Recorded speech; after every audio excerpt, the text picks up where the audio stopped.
Halo guys, perkenalkan nama saya dengan Bella Maria Suteja.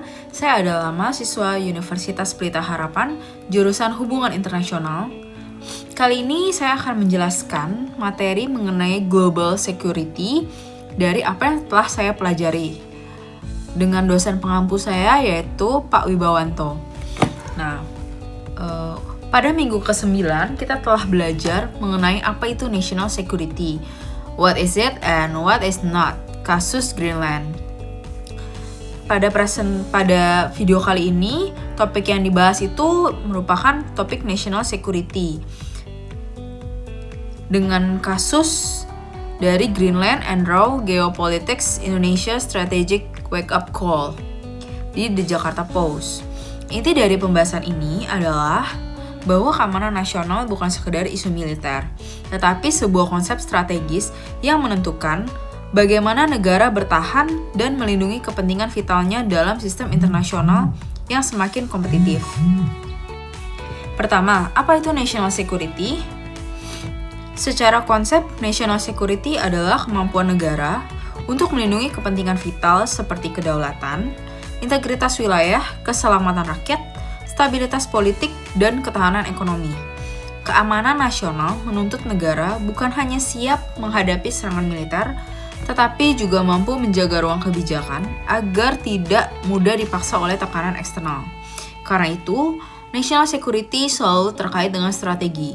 Negara harus menetapkan prioritas ancaman, memilih instrumen yang tepat dan mengkoordinasikan kekuatan militer maupun non-militer. Kedua, pada kasus Greenland memperlihatkan bagaimana konsep ini bekerja dalam dunia yang kembali ke raw geopolitics. Artikel menekankan bahwa Greenland bukan sekedar pulau dingin yang jauh, tapi aset geostrategis yang sangat penting. Greenland menjadi bagian dari arsitektur pertahanan Amerika Serikat karena menopang sistem peringatan dini dan infrastruktur militer penting seperti P2VIC atau Tool Space Base. Selain itu, perubahan iklim membuat Arktik berubah dari wilayah pinggiran menjadi frontier baru karena mencairnya es membuka jalur pelayaran dan potensi sumber daya. Artinya, keamanan nasional hari ini tidak hanya soal perang, tapi juga soal kontrol wilayah strategis, akses, dan posisi geografis. Ketiga, dari sisi teori, kasus Greenland sangat cocok dijelaskan dengan offensive realism.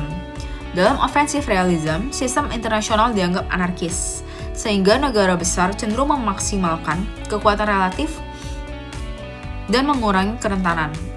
Artikel menunjukkan bahwa framing Greenland sebagai national security necessity lebih berorientasi pada kontrol daripada kepemilikan formal, mengontrol akses, menolak rival, dan memperluas strategic depth.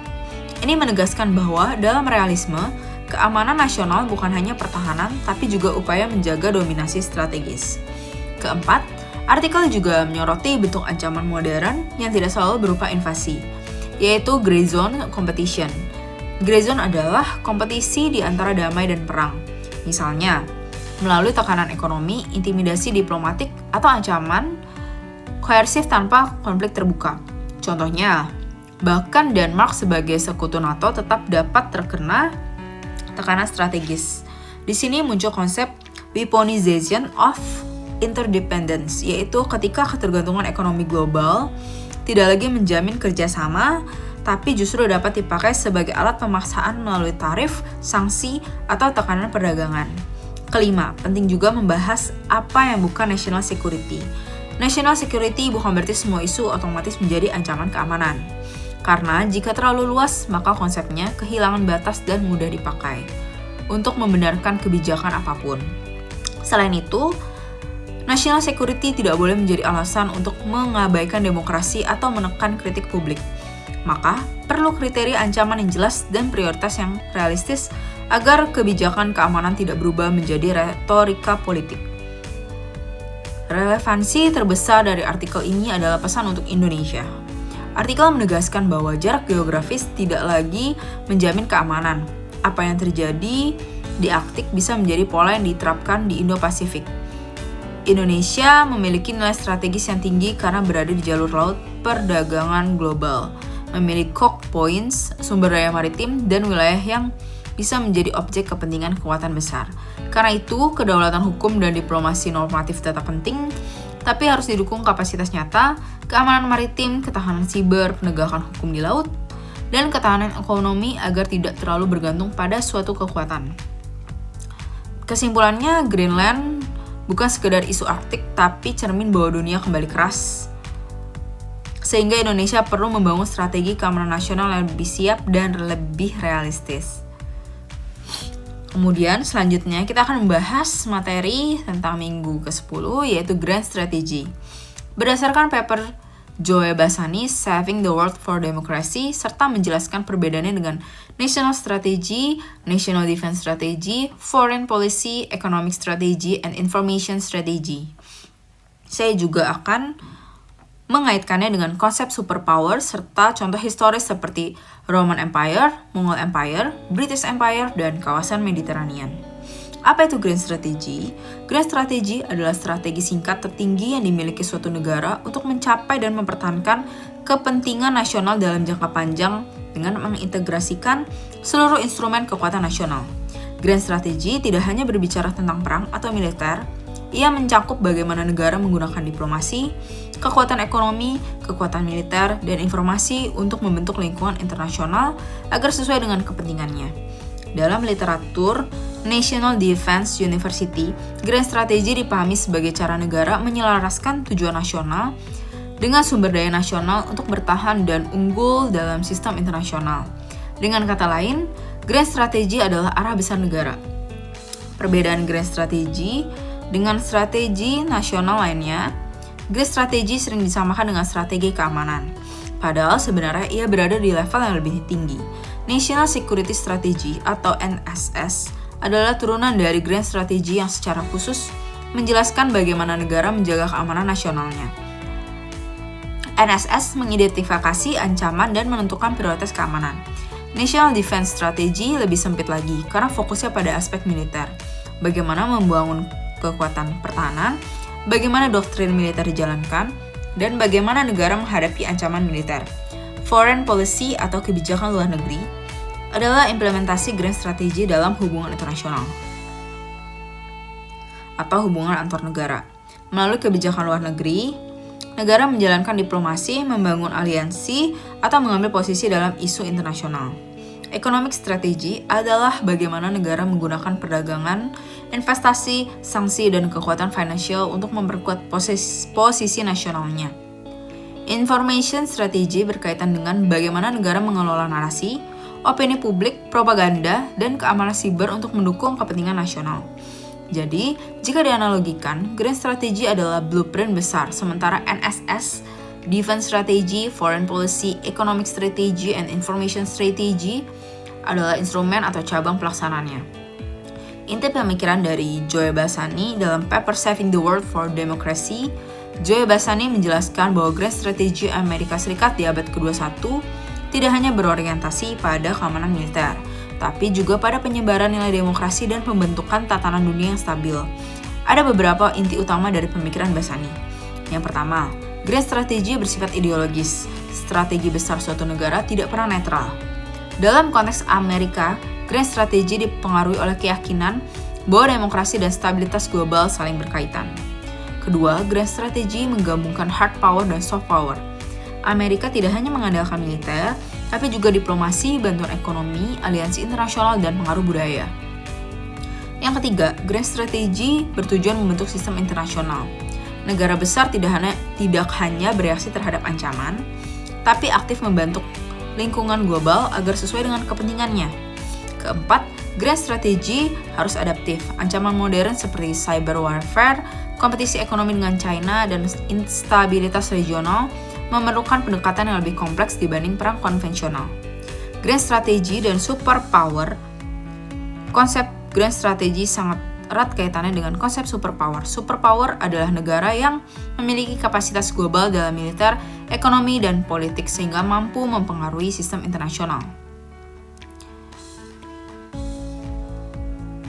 Grand Strategy adalah kerangka besar yang mengarahkan seluruh kebijakan nasional dalam jangka panjang.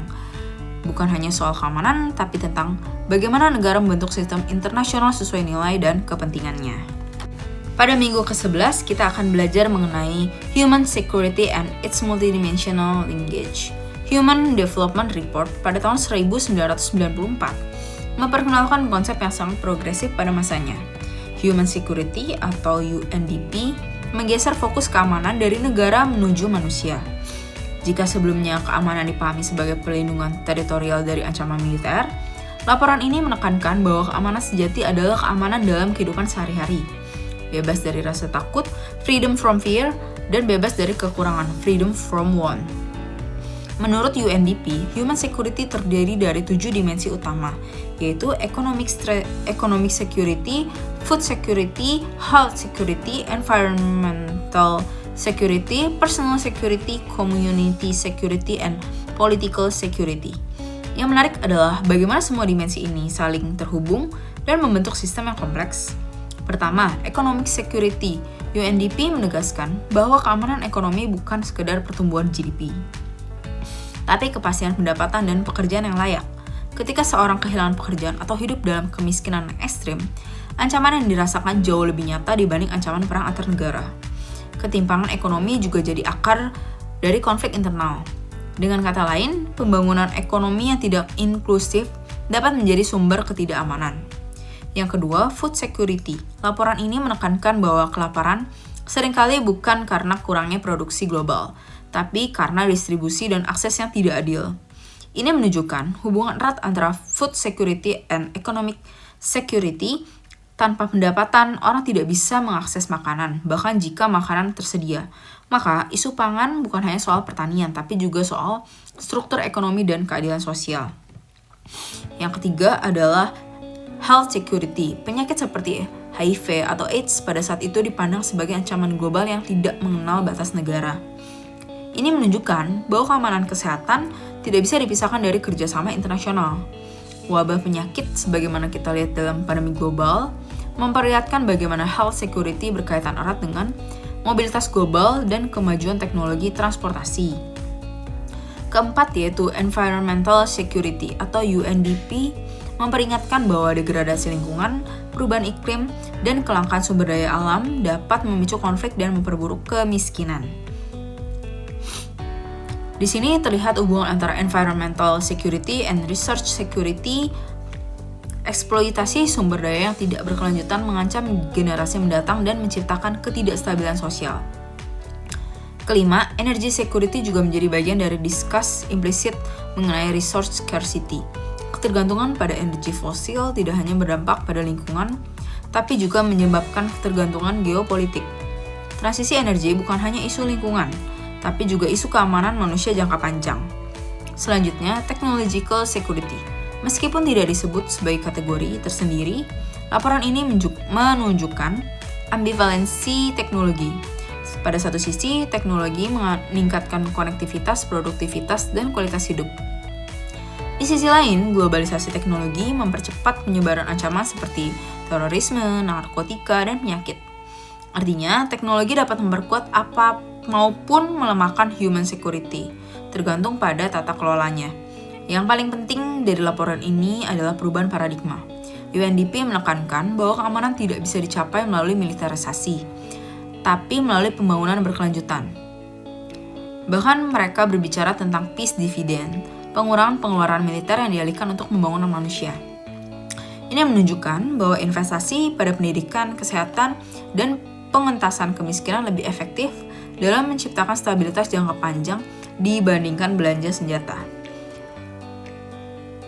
Konsep human security sangat relevan dengan dunia saat ini.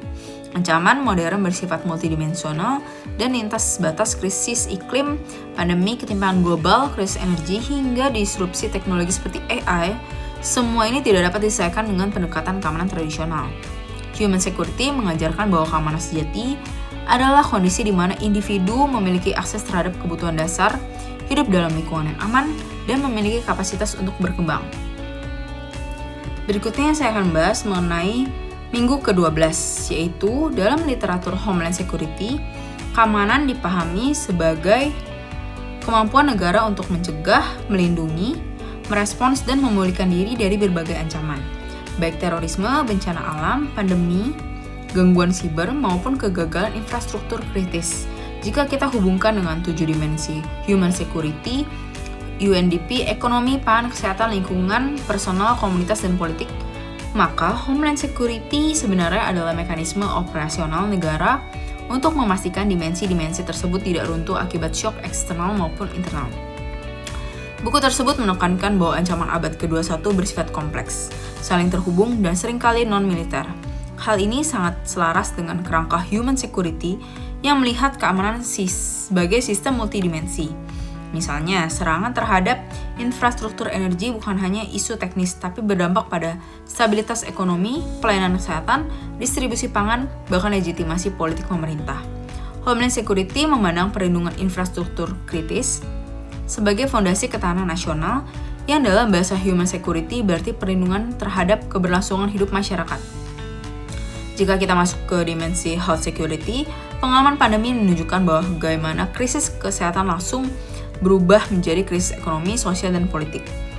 Dalam perspektif Homeland Security, pandemi dikategorikan sebagai ancaman keamanan nasional karena melumpuhkan sistem negara. Ini memperlihatkan bahwa batas negara antara human security dan national security semakin kabur.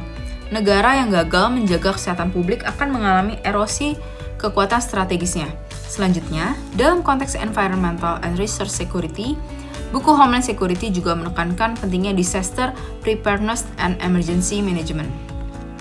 Bencana alam, perubahan iklim, dan krisis sumber daya tidak lagi dilihat sebagai isu lingkungan semata, tapi sebagai ancaman terhadap stabilitas domestik. Ini sejalan dengan argumen bahwa climate change adalah threat multiplier. Dari sisi technological security, Homeland Security sangat menekankan cyber security, perlindungan data, serta keamanan jaringan komunikasi. Dalam era rivalitas geopolitik seperti kompetisi AS dan Tiongkok, teknologi menjadi arena utama pertarungan. Ketergantungan pada sistem digital asing dapat menciptakan kerentanan strategis. Maka, technological security menjadi perpanjangan dari human security karena kegagalan sistem digital dapat mengganggu layanan kesehatan, sistem keuangan, distribusi pangan, dan stabilitas sosial. Jika kita melihat secara konseptual, Homeland Security mengoperasionalisasikan human security melalui 4 pilar utama, yaitu prevention, protection, response, and recovery. Human security berbicara tentang perlindungan martabat dan kehidupan manusia.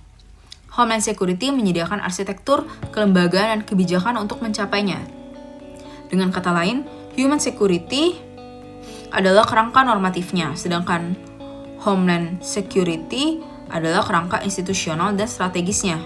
Dalam perspektif dan strategi, ini menjadi sangat penting. Negara tidak lagi cukup hanya memiliki kekuatan militer eksternal. Ketahanan domestik menjadi syarat utama keberlangsungan kekuatan eksternal. Buku Homeland Security menunjukkan bahwa negara modern harus mengintegrasikan sektor publik, sektor swasta, dan masyarakat sipil dalam satu ekosistem keamanan. Ini identik dengan konsep whole of government and whole of society approach yang Anda tulis pada Grand Strategy. Lebih jauhnya lagi, dalam kompetisi kekuatan besar, negara yang memiliki sistem Homeland Security kuat akan lebih tahan terhadap tekanan ekonomi, serangan siber, manipulasi informasi, dan shock rantai pasok. Ini berarti human security secara langsung mempengaruhi daya tawar geopolitik. Nah, selanjutnya adalah minggu ke-13. Pada minggu ke-13 kita akan belajar mengenai National Defense. National Defense atau pertahanan negara, khususnya bagaimana negara memahami berbagai jenis ancaman keamanan melalui konsep primary military threats and secondary military threats. Topik ini sangat penting dalam studi hubungan internasional karena pada dasarnya setiap negara memiliki tujuan utama yang sama, yaitu mempertahankan keberadaannya atau yang sering disebut sebagai state survival. Tanpa keamanan, negara tidak dapat menjalankan fungsi lainnya seperti pembangunan ekonomi, kesejahteraan sosial, maupun stabilitas politik. Untuk mencapai tujuan tersebut, negara membutuhkan sistem pertahanan yang kuat, terstruktur, dan mampu beradaptasi terhadap perubahan lingkungan strategis. Di era modern, ancaman terhadap negara tidak lagi hanya berupa perang konvensional antar negara, tapi juga berkembang menjadi serangan siber, terorisme transnasional hingga hybrid warfare yang menggabungkan berbagai instrumen kekuatan. Pengertian national defense secara sederhana yaitu seluruh upaya yang dilakukan negara untuk melindungi kedaulatan negara, keutuhan wilayah, keselamatan rakyat, serta kepentingan nasional. Padahal realitasnya jauh lebih kompleks. National defense juga sangat dipengaruhi oleh kekuatan ekonomi, stabilitas politik, kapasitas teknologi, diplomasi internasional, serta ketahanan sosial masyarakat. Negara dengan ekonomi kuat mampu mendanai modernisasi dan riset teknologi pertahanan. Stabilitas politik juga penting karena konflik internal justru bisa melemahkan kemampuan pertahanan negara. Selain itu, diplomasi memungkinkan negara membangun aliansi ataupun kerjasama keamanan. Perubahan bentuk ancaman di era modern, jika kita melihat pada sejarahnya, ancaman keamanan pada masa lalu lebih banyak berbentuk perang antar negara. Konflik besar seperti Perang Dunia menunjukkan bagaimana kekuatan militer konvensional menjadi penentu utama keamanan. Namun, pada abad ke-21 bentuk ancaman telah berubah secara signifikan. Saat ini, ancaman menjadi lebih kompleks karena melibatkan aktor non-negara, teknologi digital, jaringan global, serta perang informasi.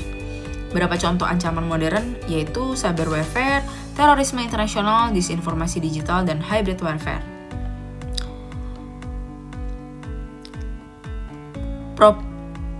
Hybrid warfare adalah strategi yang menggabungkan operasi militer dengan instrumen non-militer, seperti propaganda media, manipulasi informasi, serangan siber, hingga tekanan ekonomi.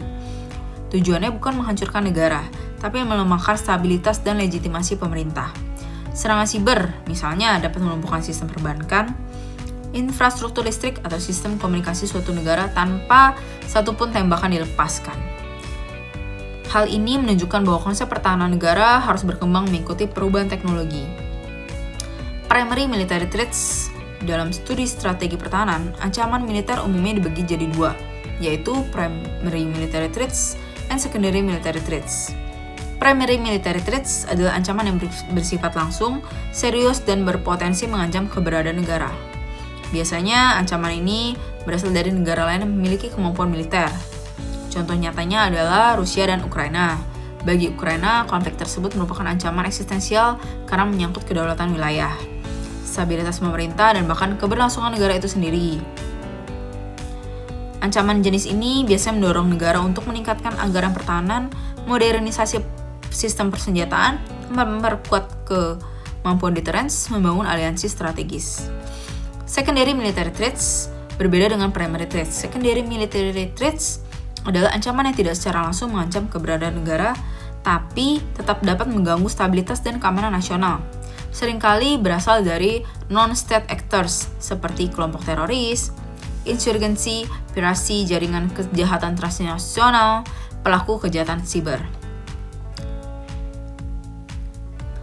National defense dalam konteks Indonesia, pertahanan negara menggunakan konsep sistem pertahanan semesta, yaitu sistem pertahanan yang melibatkan seluruh komponen negara. Artinya, pertahanan negara bukan hanya tanggung jawab militer, tapi juga pemerintah dan masyarakat.